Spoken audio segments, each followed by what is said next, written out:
Good morning, one and all. Today we are going to learn the first chapter of SST.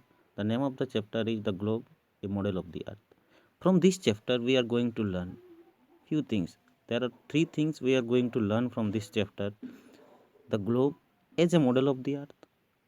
Another thing we will learn the lines of latitudes and longitudes, and locating places on the global grid. So these are the three things we going to learn from this chapter. So listen carefully to understand the chapter. First of all, let us think about that or mind opener. If the earth was flat, what would happen to a person who reaches the edge of the earth and continues walking? He would surely fall off. But nobody has ever fallen off from the earth in this way. So what does it shows? It shows the shape of the earth is round.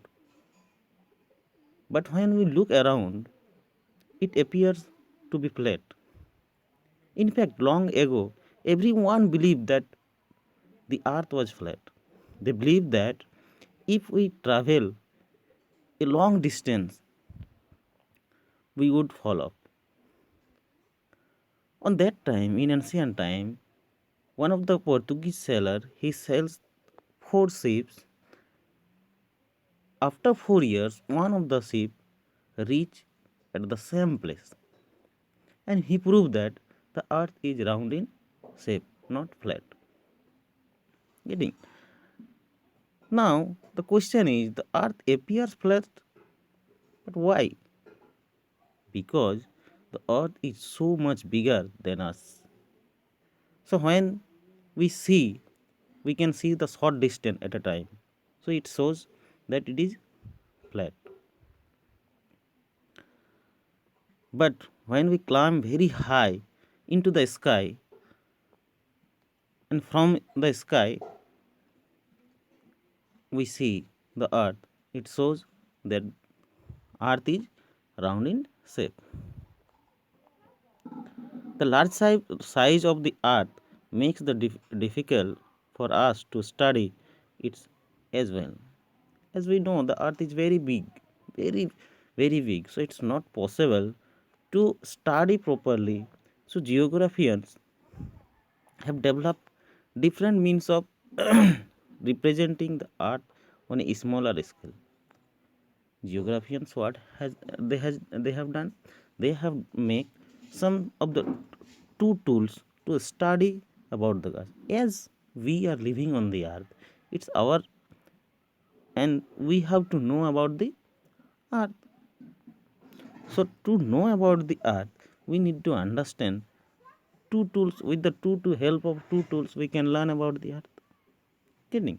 Those are globes and maps. First of all, let us discuss about the globe. First thing, little question that what is globe? So, if the globe is a small model of the earth, or a globe is a true model of the earth. Globe shows us the shape and the location of the continents, ocean, sea on a smaller scale. It also shows the shape and location of the continent and the location of important cities. Now, to read the globe, we need to understand direction. Direction, to understand direction, main thing, the important, very important direction, there are four main direction. So if you see in a globe or map, always keep in your mind at the top north is located.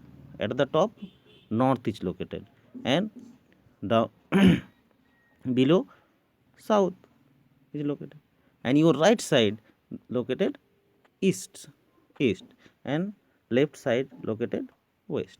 So these are the four main direction. There are four sub direction also, but main thing keep in your mind, these are the four direction.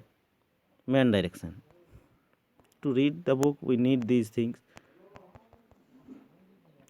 Now, you can only see half of the globe at a time. Means when we look at the globe, that time, see in this picture. If you see in this picture, you can see this part of the globe, but other part you cannot see at that time. But you can be turned around. Means the globe can be turned around on its axis. Now the thing is that axis, which is axis which is 23 and half degree angle, 23.5 degree angle. This is the axis of the earth. Now let us talk about the north and south poles. The two edge points of the axis of rotation are called poles. It means axis, this is one of the axis, another, this is another axis. These are the two poles. And when I tell you about the direction, at the top north and below south. So which is in north side, that is north pole. North pole. Another thing which is below with the globe, that is south pole. So these are the two poles, north pole at the top and below south poles. Getting? Now next thing, we need to understand the northern and southern hemisphere. If you look at the globe, there is a in between, midway between a place, is an imaginary line which is circling and dividing the earth equally two halves. It is dividing the earth equally two halves. So this is one and this is another. Two halves the earth is dividing. The middle way which imaginary line is passing, that is called equator. Another thing, it's dividing the two halves. The upper half, or which is in northern side, that is known as northern hemisphere. This part is known as northern hemisphere, and this part is known as southern hemisphere. As we know, this is south side. So there are two hemisphere. It's dividing the equator, and middle of the earth is dividing the earth in two ways. At the top, northern means from the equator to north pole, that side is northern hemisphere, and from the equator to below south side, that is southern hemisphere. So dear students, watch the video again and again, read the lesson carefully. This is the first part of the chapter. Next day I'll give you another part, and that time your whole chapter will finish. Getting? Thank you and have a nice day. Thank you for watching.